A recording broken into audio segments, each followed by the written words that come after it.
How you doing? I'm Callan and this is Slapped Ham. Today we're looking at the mysterious case of the Southend Werewolf. But as always, before we dive in, remember to hit that subscribe button for more interesting, creepy content just like this.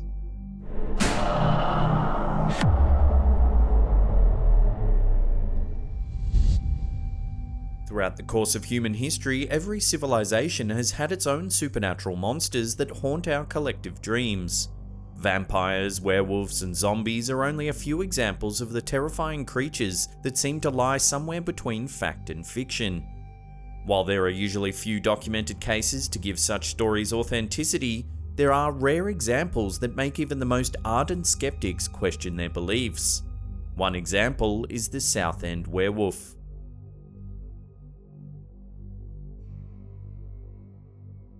The terrifying creature known as the Southend Werewolf is actually a man named Bill Ramsey. He was born in 1943 in the town of Southend in Essex, England. His early life was completely normal. He would play outside his house for hours at a time and never got into any particular trouble. He was an imaginative child, so he spent afternoons outdoors lost in the worlds of his imagination. However, when Ramsey was 9 years old, something terrifying happened. He was playing in the garden behind his house as usual when he began to feel very strange. He suddenly felt as if an icy wind was sweeping across his body. It was a warm, pleasant afternoon, so the feeling was certainly out of place. The stress of it caused him to perspire, but the chilling cold froze the sweat on his skin. He later stated, "Have you ever walked into a meat locker right after you've been outside on a hot day? That's what it was like." He was also overtaken by an overpowering stench that filled him with extreme nausea. He was barely able to stop himself from vomiting from the smell. Even more unusual than the physical symptoms he experienced were the psychological manifestations that came along with this bizarre experience. While in the grip of whatever possessed him, Ramsey's mind was filled with the desire to run away towards the ocean on all fours like an animal. Mingled with these thoughts were vivid and repeated images of wolves. He felt that in that moment something inside him changed. He no longer felt like the carefree child that had been playing in the yard moments before. Ramsey's mother saw that something was amiss and tried to snap her son out of his trance.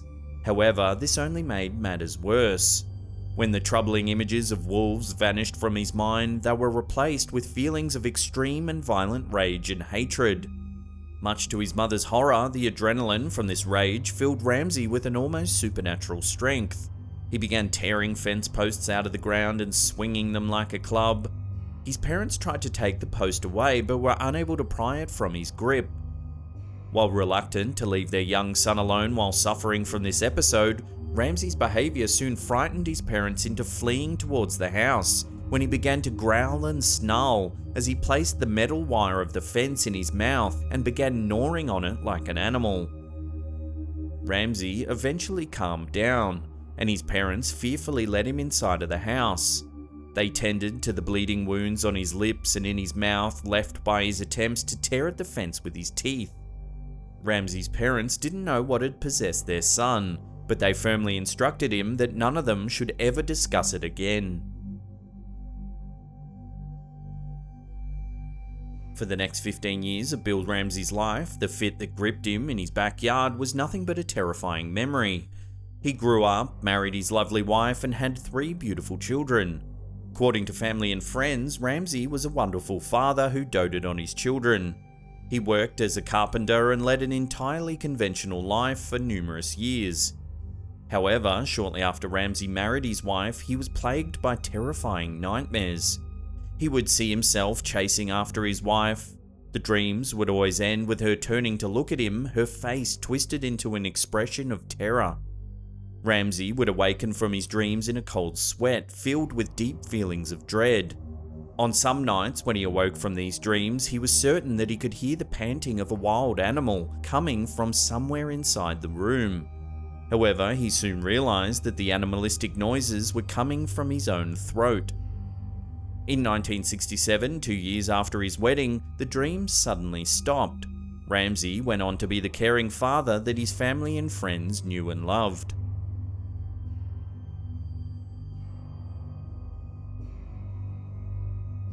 Another 15 years went by without incident. In 1983, Ramsey went to a pub for a night of fun with some of his friends. He tossed back a few drinks when an eerily familiar feeling suddenly came over him. As he perched on his bar stool, he felt the same icy chill that overtook him on that fateful day when he was 9 years old. Fearing the rage that had taken over all those years ago, and slowly being overtaken by nausea, he ran to the lavatory of the pub. Much to his horror, the face that stared back at him from the mirror was that of a wolf. Ramsey went back to his friends and convinced them that they should all leave the pub. His friends agreed and piled into the car they had ridden in. On the drive, Ramsey began to growl deep in his throat.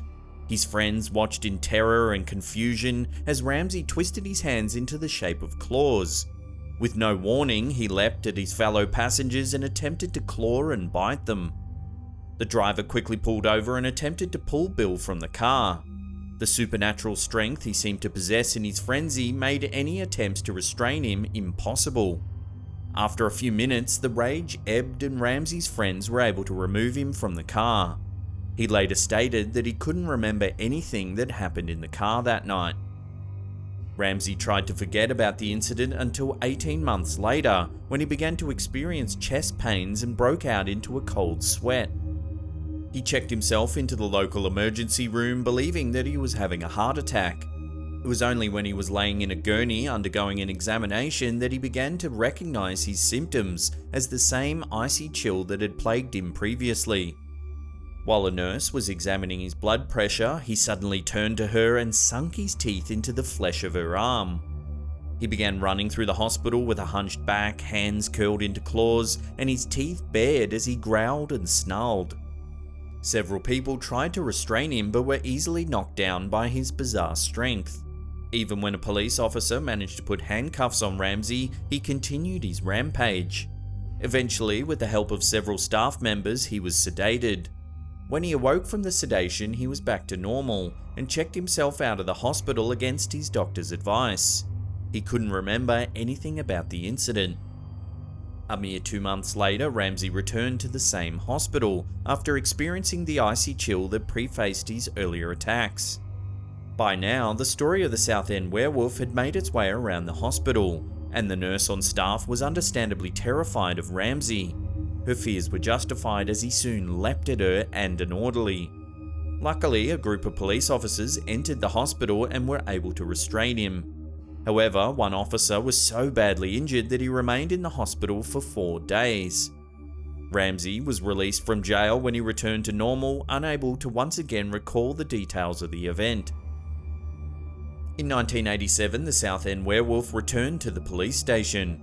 Ramsey had encountered a young prostitute and decided to haul her to the police station.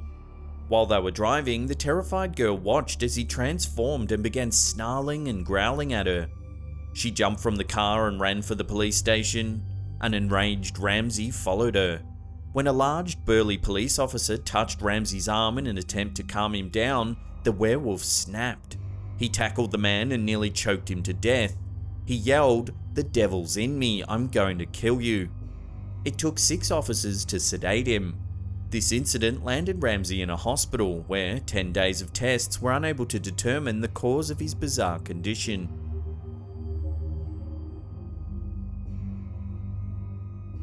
Noted demonologists Ed and Lorraine Warren heard about the Southend Werewolf while they were in the UK. They believed he might be possessed by some sort of werewolf demon and offered to help. After numerous conversations, Ramsey reluctantly agreed to travel to Connecticut with the Warrens to be treated by their specialist, Bishop Robert McKenna. His transformations had increased in frequency, duration, and intensity, so he knew that something had to be done. He and his wife made the trip to the United States. The night before the exorcism, the Southend Werewolf took hold of Ramsey, and he tried to strangle his wife as she slept.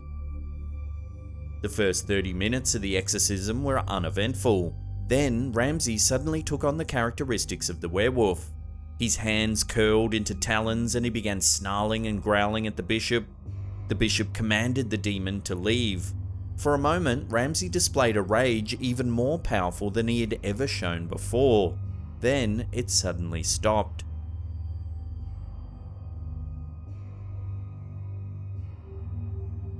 Before we get to the conclusion of the tale of the Southend Werewolf, remember to hit that subscribe button and turn on channel notifications. That way you'll get updates about all our latest content.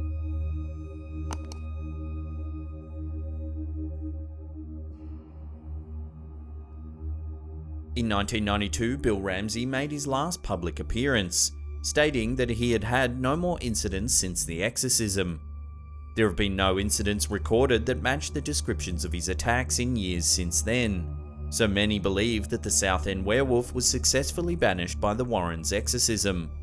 However, others point out that twice before there have been decade-long lulls in activity from the werewolf that raged inside Bill Ramsey. They believe it could only be a matter of time before the monster takes hold again.